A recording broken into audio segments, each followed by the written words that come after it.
Salut à tous, c'est Pank de la chaîne, bienvenue sur cette vidéo qui aujourd'hui va parler du cours numéro 3 du dernier niveau de la Milton Erickson Institute avec Jeffrey Zeg. Et là, on est sur le développement du thérapeute. Souvenez-vous, la dernière vidéo qui était sur la première partie, on l'a pas eu parce que le logiciel a bugué. Et d'après ce qu'il disait sur la vidéo d'aujourd'hui, en réalité, il a proposé pendant la session d'apprendre à déconstruire les pratiques et déconstruire les façons de travailler des différents modèles qu'on peut avoir. En somme, c'est de la modélisation, utilisée avec un terme différent, déconstruction pour modélisation. Je trouve que c'est assez surprenant comme terme, sachant que en plus maintenant c'est quand même depuis la French Theory, depuis Derrida, etc., assez connoté.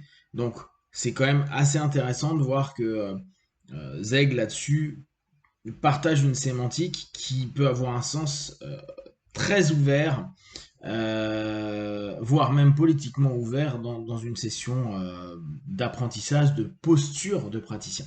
Je trouve que c'est amusant. En tout cas, ce qui donnait comme info, c'était de dire globalement que c'est à nous d'observer les différents rouages et les différentes façons de faire des praticiens, de décomposer petit à petit leur modèle hypnotique pour trouver ce qui est pertinent et qu'on peut exploiter, utiliser, etc.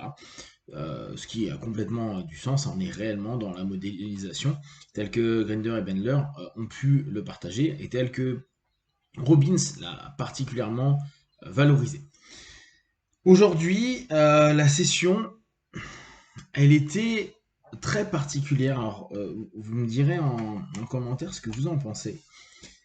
J'ai trouvé que il avait du mal à nous accrocher, toujours dans cette idée de posture. Alors lui, il appelle ça un développement du thérapeute, euh, dans le sens où il allait nous expliquer plein de choses sur ce qu'il a vécu, lui, quand il a cherché sa posture et comment il trouvait qu'Erickson était extraordinaire, comment il a tenté donc de le modéliser et comment Erickson tentait de leur faire prendre une posture, mais toujours dans son travail d'expérience et d'expérimentation. Et le problème, c'est que tu sens que c'est pas évident à partager. D'ailleurs, il le dit clairement, il dit d'habitude, moi je fais ça en présentiel, là en virtuel, je sais pas trop comment je vais m'y prendre pour vous faire des exercices et vous faire travailler. Alors, il y a une série d'exercices qu'il a créés, néanmoins, c'est pas c'est pas gagné gagné.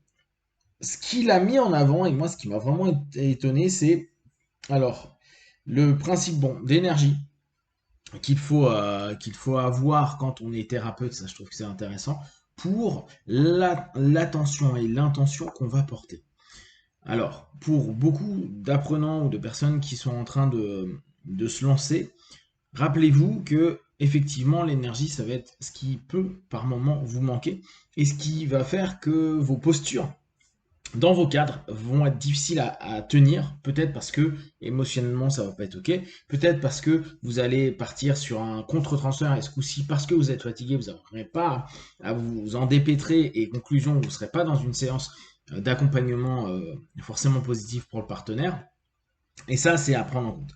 La problématique sur la concentration, il dit ça, c'est quelque chose que les praticiens doivent absolument bosser et travailler.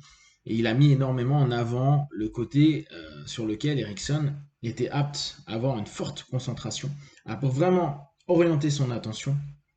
Et il a fait pas mal de petites choses pendant la session où il a changé de vêtements, il a changé des éléments de place. Et il a demandé, un peu comme c'est un peu le gorilla effect que vous connaissez certainement, où en fait on est focalisé sur des trucs, et notamment ce qu'il dit, et pas forcément sur ce qui est en train d'être fait. Et on sait par exemple que gorilla effect, hein, on est en train de regarder le ballon qui est en train d'être passé, mais on sait qu'il y a des expériences qui sont montrées où il change carrément les personnes qui sont en face de nous, ou la manière de s'habiller de la personne en face de nous pendant qu'on est en train de vivre l'expérience, et on s'en est pas aperçu.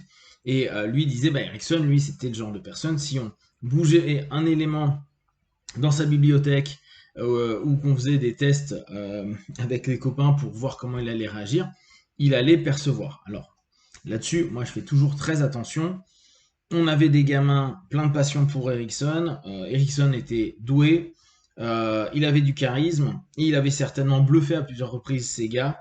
De là à dire que c'était constamment le cas et qu'il était dans une veille constante, etc. Et j'ai un peu de mal à y croire. Bon, vous me connaissez là-dessus, j'ai besoin vraiment de le percevoir moi-même pour me dire, ok, ouais, il y a des mecs qui sont comme ça sur Terre. J'en ai pas vu beaucoup et pourtant, j'ai vu des mecs qui étaient des Asperger avec des syndromes qui étaient assez proches de Rainman et où vous pouvez observer des choses très rapidement. Donc je sais pas. Mais l'histoire veut ça et lui nous propose en disant, les gars, faites comme Mimile, soyez focus, soyez aptes à vous souvenir des choses, de vos partenaires, des histoires. Alors ça, il nous donnait plein de feedback à dire, Ericsson revoit quelqu'un et il peut lui dire tel ou tel élément de sa vie. Et il arrive petit à petit, donc observation, développer cette observation, cette concentration, à cette notion de concentration et de perception. Et alors attendez, voilà, le mot que j'ai trouvé intéressant, c'est l'extrapolation. Et alors là, pour les personnes qui connaissent le principe de projection, vous savez qu'on a deux éléments en psycho qui sont assez récurrents, qui sont l'introjection, c'est-à-dire je prends un élément extérieur et je le ramène à l'intérieur de moi pour le vivre à l'intérieur de moi, ce qu'on peut vivre dans un contre-transfert. Et la projection, qui va être un rapport plutôt transférentiel, j'envoie l'image, ma pensée, ma croyance sur la personne, l'événement, la situation, les mots qui sont partagés. Et il nous dit, et d'ailleurs c'était un des exercices, apprenez à extrapoler.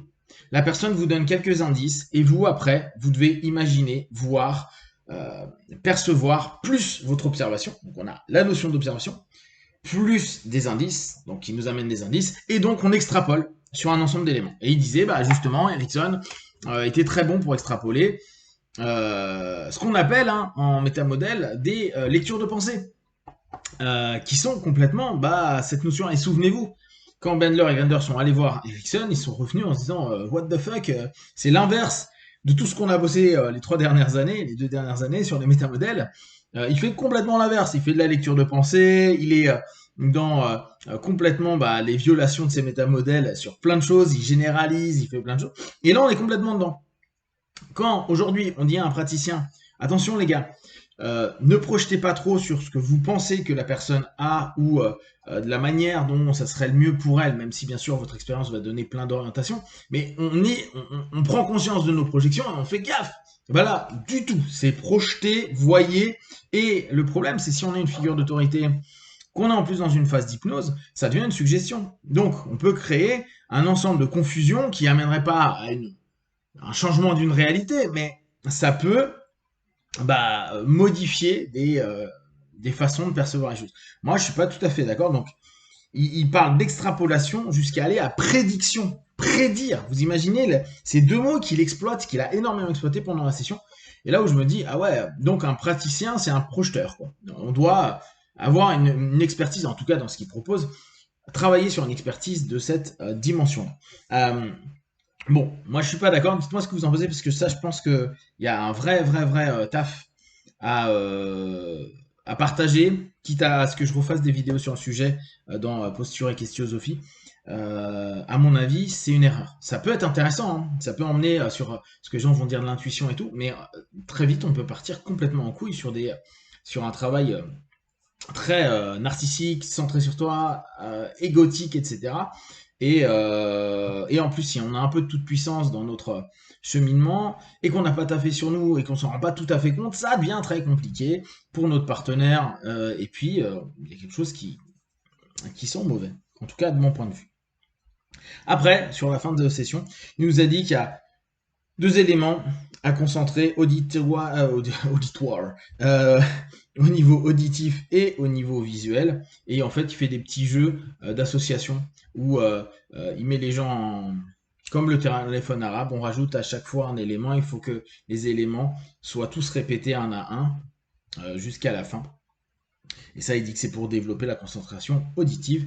Et puis la même chose avec des gestes, et les gens doivent répéter les gestes jusqu'au bout. Et ça permet aux praticiens, donc, en somme, d'être un très bon observateur, quelqu'un qui mémorise le mieux possible, quelqu'un qui peut faire des hypothèses, si on enlève un petit peu le côté extrapolation et prédiction, pour poser peut-être des questions plus pertinentes, pour offrir un potentiel au partenaire. C'est pas trop ce qu'il disait, mais je vous invite à le voir plutôt comme ça.